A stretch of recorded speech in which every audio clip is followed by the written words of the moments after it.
Fala, meus queridos do primeiro ano, tudo bem? Bom, hoje chegou a vez de nós estudarmos o filo equinodermos e ao mesmo tempo fazer uma introdução ao filo cordados. Estamos chegando ao final do nosso estudo da zoologia. Esse estudo incrível que é o estudo do mundo animal. Esses são os últimos filos e tem muita coisa importante ainda para a gente estudar e entender sobre os animais aí, analisando esses grupos. Até porque, chegando no filo cordados, nós temos aí uma biodiversidade muito grande ainda e grupos animais super interessantes, como os peixes, os anfíbios, os répteis, as aves e os mamíferos. Inclusive, falando em mamíferos, esse é o grupo a qual nós estamos incluídos, né? Então vamos lá que ainda tem muita coisa para a gente estudar. Pega firme, tá bom? Para vocês me acompanharem, vocês podem utilizar aí o livro 5, na página 241. Filo equinodermos. O nome significa pele espinhosa. É uma característica que esses animais possuem, uma forma de proteção do corpo deles e ao mesmo tempo já um auxílio aí na caça. O principal representante dos equinodermos é a estrela do mar. Mas aí tem vários outros, como por exemplo o ouriço do mar, pepino do mar, estrela do mar, serpente do mar, bolacha do mar, tá bom? Mas esse é o mais lembrado mesmo, a estrela do mar.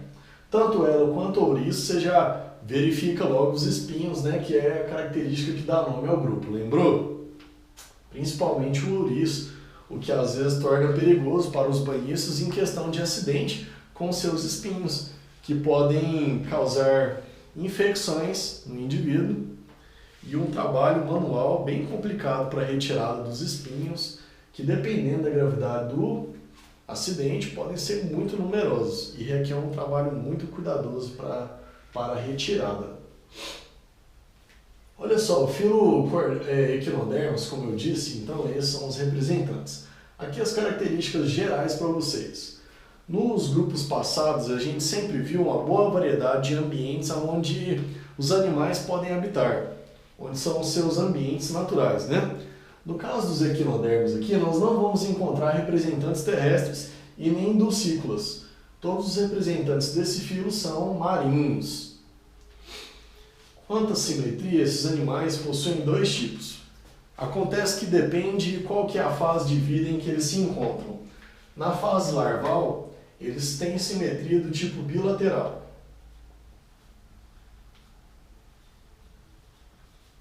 Já na fase adulta, eles têm um tipo de simetria que é exclusiva desse grupo, que é a simetria pentarradial. Ou seja, que é a simetria em que o corpo pode ser dividido em 5 partes iguais. Isso vai acontecer nos equinodermos. É só a gente lembrar da estrela do mar, que tem 5 braços, né? O seu corpo pode ser dividido em 5 partes iguais. E isso é verificado nos outros representantes também. Esses animais, eles são invertebrados, mas contam com um esqueleto interno de constituição mineral.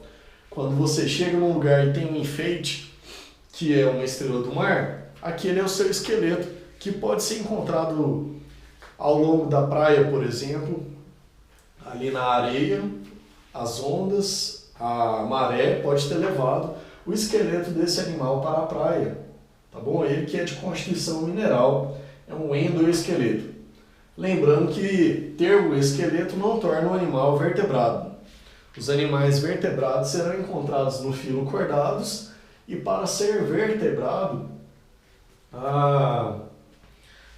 ele deve ser constituído de uma coluna vertebral formada por uma estrutura chamada notocorda, presente apenas em cordados, que a gente ainda vai amadurecer sobre esse assunto aí.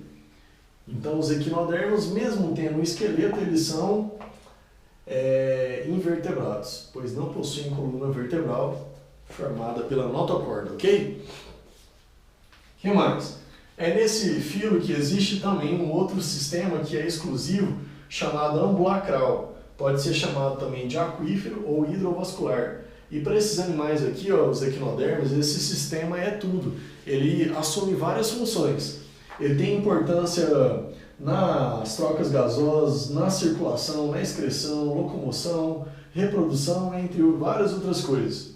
Esse sistema é muito importante para os equinodermos. Você verificou aí que ele pode ser chamado de 3 nomes: ambulacral, aquífero ou hidrovascular. Esse sistema ele é composto por um conjunto de canais e ampolas por onde a água do ambiente circula internamente no corpo do animal, passando por canais e ampolas. E aí acaba sendo responsável por todas essas funções que eu falei para vocês, inclusive na locomoção, uma vez que a eliminação dessa água para o ambiente, o retorno dela para o ambiente, ocorre com grande pressão e velocidade nas ampolas, localizadas na porção ventral do corpo do animal, onde acaba auxiliando ele no movimento e na locomoção. Quanto à embriologia, os equinodermos são triblásticos, celomados e deuterostômicos. E eu quero chamar a atenção de vocês para o fato deles serem deuterostômicos. Na escala evolutiva dos animais, esse é o primeiro grupo que nós estamos falando que são deuterostômicos. Isso significa que durante a sua fase embrionária, o orifício blastóporo ele dá origem primeiro ao ânus e depois à boca. É a primeira vez na escala evolutiva dos animais que nós estamos vendo aí animais com essa característica, certo? É uma novidade evolutiva muito importante. Basicamente, se tem algo que é cobrado sobre equinodermos nas questões do nosso material COC e das provas e vestibulares, é isso. É importantíssimo. Na sequência, os cordados também vão acompanhar essa característica. Os cordados também são deuterostômicos. Assim, nós, humanos, na fase embrionária, formamos primeiro o ânus e depois a boca, assim como os equinodermos. Então, grave isso aí, tá? É muito importante essa característica, que surge como uma novidade nos equinodermos e é acompanhada pelos cordados. Valeu? Quanto à fisiologia, os equinodermos têm um sistema digestório completo e digestão extracelular, a respiração é branquial e funções como circulação, excreção, locomoção estão associadas ao sistema ambulacral, aquífero ou hidrovascular, que é esse sistema em que a água passa por dentro do corpo do animal, envolve todo um caminho que tem as estruturas que você pode verificar lá no seu livro, chamadas placa madrepórica, canal circular, canais radiais e ampolas. E a reprodução dos equinodermos como a estrela do mar? Há muito tempo não falávamos numa forma de reprodução assexuada.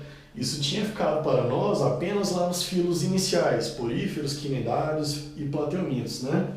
Passamos vários filos sem falar sobre essa forma de reprodução, mas agora ele vem à tona. Os equinodermos, como a estrela, se ela for fragmentada e ao meio, tá bom? Cada pedaço dela poderá formar uma nova estrela, um novo indivíduo. Isso que é reprodução assexuada. Você lembra que essa forma de reprodução ela depende apenas de um indivíduo participando, né? E ela gera baixa variabilidade genética. Uma das suas vantagens é que ela gera um maior número de indivíduos em um menor tempo. Mas ela tem essa desvantagem de gerar baixa variabilidade genética, o que não é muito interessante evolutivamente. Já na reprodução sexuada, esses animais são dioicos, com sexos separados. Tem, por exemplo, a estrela macho e a estrela fêmea, fecundação interna e desenvolvimento indireto. Isso significa que tem estágio larval. E a gente já tinha falado sobre larva para esses animais aqui, ao lembrar que a simetria deles depende de qual fase da vida nós estamos falando, né? Bacana. Fechamos equinodermos. E eu faço questão de lembrar para vocês que uma das coisas mais importantes do estudo desses animais é saber que eles são os pioneiros evolutivamente em serem deuterostômicos, em formar primeiro o ânus e depois a boca no período de vida embrionário e que vai refletir isso nos cordados, ok? E passamos então para os cordados. O filo cordados significa o nome que é dotado de notocorda. Notocorda é uma estrutura pertencente à fase de vida embrionária que tem a importância de dar origem a crânio e coluna vertebral. Não é em todos os cordados que isso acontece, Em alguns cordados, a notocorda ela pode persistir até a vida adulta do animal, sem formar o crânio e a coluna vertebral. No caso desses, eles serão cordados e invertebrados. Então é verdade que nem todo cordado é vertebrado. Aprenda isso, mais uma das coisas importantíssimas da aula de hoje, viu? O que eu falei? Que nem todo cordado é vertebrado. Porque para ele ser, depende da notocorda formar crânio e coluna vertebral. E tem alguns cordados que isso não acontece. O animal segue para a vida adulta apenas com a notocorda, ela persiste, certo? Tudo bem. Então você já aprendeu a notocorda. E a notocorda somada a outras 3 características são as características específicas que definem um animal como cordado. Se você encontra um animal na natureza e quer saber em qual filo ele se enquadra, se ele tiver essas 4 características aqui, pode ter certeza que ele é um animal cordado. Agora, ele pode ser ou não vertebrado, vai depender da influência da notocorda, certo? Tubo nervoso dorsal é o que vai dar origem ao sistema nervoso do animal. É um tubo constituído de células nervosas localizadas na região dorsal do animal, paralelamente à notocorda, que tem importância de sustentação e proteção desse tubo. Os cordados também contam com fendas faríngeas que podem ter consequências aí na sua formação dos vários tipos, como por exemplo, fazer parte da constituição de órgãos respiratórios ou até mesmo órgãos sensoriais. No nosso caso, as fendas faríngeas têm participação na formação dos órgãos auditivos e respiratórios. E cauda pós-anal é uma característica também de cordado. Essa cauda, em alguns animais, ela se enquadra como a porção da coluna vertebral, que é a região caudal mesmo. E em nós, seres humanos, essa cauda ela regride e constitui a região do cóccix, que é a região final da nossa coluna vertebral, onde algumas vértebras fusionadas formam a região do cóccix. Afinal, nós não desenvolvemos cauda. Mas no período embrionário temos uma estrutura que seria aí, similar a isso. Cauda pós-anal presente em todos os cordados. Agora, se o animal irá formar cauda ou não, isso varia de uma espécie para outra. Características gerais dos cordados. Os cordados apresentam uma altíssima biodiversidade, ou seja, variedade de espécies. E quando a gente fala isso, vocês sabem que também está associado que o grupo apresenta uma grande variedade de formas, cores, tamanhos, metabolismos, mecanismos de reprodução, mecanismos de comportamento. Tudo isso está associado com a boa variedade de espécies de um grupo. Esses animais, os cordados, eles também têm uma boa distribuição geográfica, uma boa distribuição no nosso planeta. Tem espécies nos mais variados tipos de ambientes, aquático, de água doce, salgada, ambiente terrestre, terrestre úmido e assim por diante. Os cordados, eles têm simetria bilateral em qualquer uma das suas fases de vida, seja larval ou fase adulta. São triblásticos, celomados e deuterostômios. Lembrando que o fato de serem deuterostômios é uma consequência de ter surgido isso no grupo anterior, que é o grupo dos equinodermos, que a gente acabou de estudar, certo? Aqui. Classificação dos cordados. Como eu disse, é um grupo de grande biodiversidade, então também tem uma classificação bem complexa.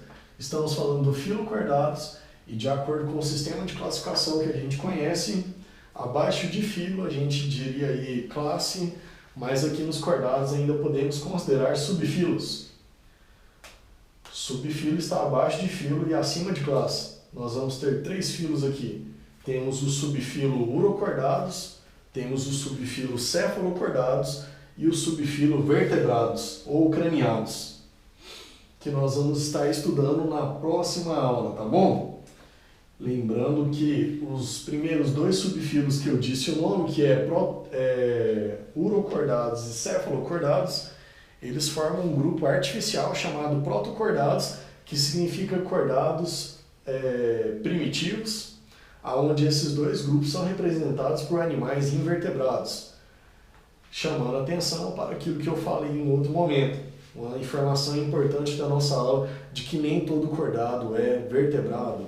Existem cordados invertebrados e eles fazem parte desses dois subfilos que a gente vai trabalhar na próxima aula. Subfilo urocordado e cefalocordados, ok?